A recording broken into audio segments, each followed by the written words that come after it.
तैयारी कर रहे हैं। ये देखकर मुझे बहुत खुशी हो रही है।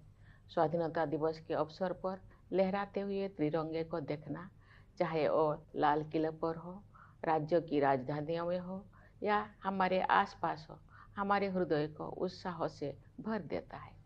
ये उत्सव 140 करोड़ से अधिक देशवासियों के साथ अपने इस महान देश का हिस्सा होने की हमारी खुशी को अभिव्यक्त करता है। जिस तरह हम अपने परिवार के साथ विभिन्न त्योहार मनाते हैं, उसी तरह हम अपने स्वतंत्रता दिवस और गणतंत्र दिवस को भी अपने उस परिवार के साथ मनाते हैं जिसके सदस्य हमारे सभी देशवासी हैं। 15 अगस्त के दिन देश विदेश में सभी भारतीय ध्वजारोहण समारोह में भाग लेते हैं, देशभक्ति के गीत गाते हैं और मिठाइयाँ बांटते हैं। बच्चे सांस्कृतिक कार्यक्रम में भाग लेते हैं। जब हम बच्चों को अपने महान राष्ट्र तथा भारतीय होने के गौरव के बारे में बातें करते हुए सुनते हैं, तो उनके उद्गारों में हमें महान स्वतंत्रता सेनानियों की भावनाओं की प्रतिध्वनि सुनाई देती है। हमें ये अनुभव होता है कि हम उस परंपरा का हिस्सा है जो स्वाधीनता सेनानियों के सपनों और उन भावी पीढ़ियों की आकांक्षाओं को एक कड़ी में पिरोते हैं, जो आने वाली वर्षों में हमारे राष्ट्र को अपना संपूर्ण गौरव पुनः प्राप्त करते हुए देखेंगे। इतिहास की इस श्रृंखला की एक कड़ी होने का बोध हमारे अंदर विनम्रता का संचार करता है। ये बोध हमें उन दिनों की याद दिलाता है जब हमारा देश विदेशी शासन के अधीन था।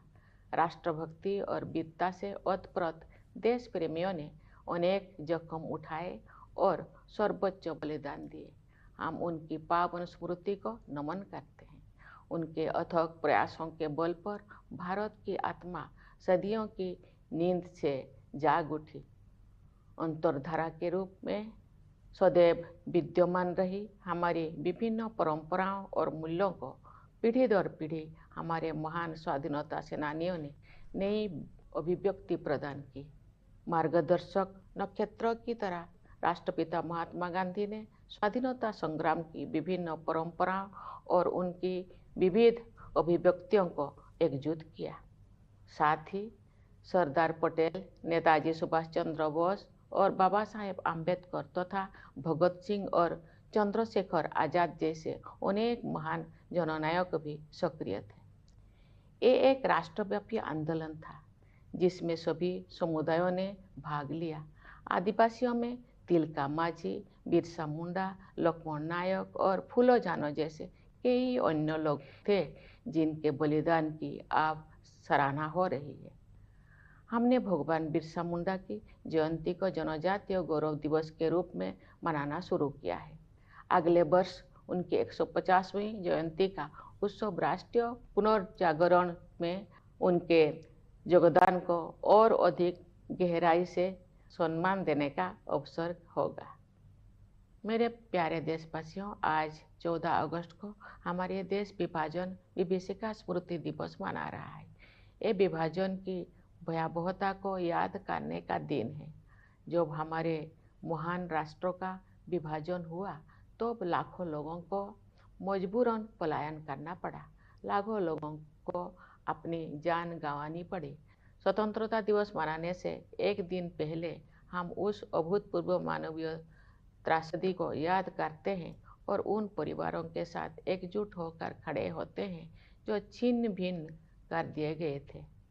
हम अपने संविधान की 75वीं वर्षगांठ मना रहे हैं। हमारी नवस्वाधीन राष्ट्र की यात्रा में गंभीर बाधाएं आई है।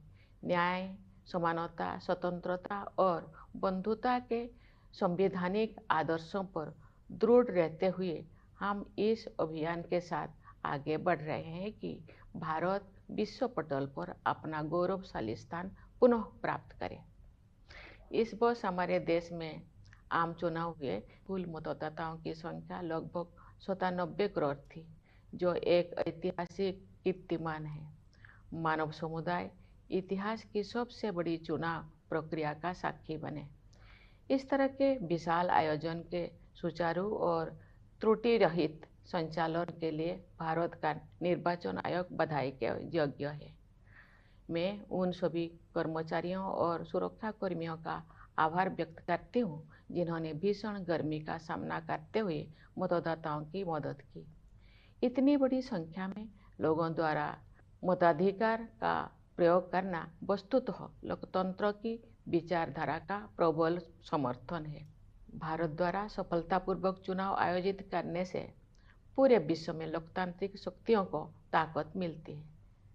मेरे प्यारे देशवासियों, वर्ष 2021 से वर्ष 2024 के बीच 8% की औसत वार्षिक वृद्धि दर हासिल करके भारत सबसे तेज गति से बढ़ने वाली बड़ी अर्थव्यवस्थाओं में शामिल है।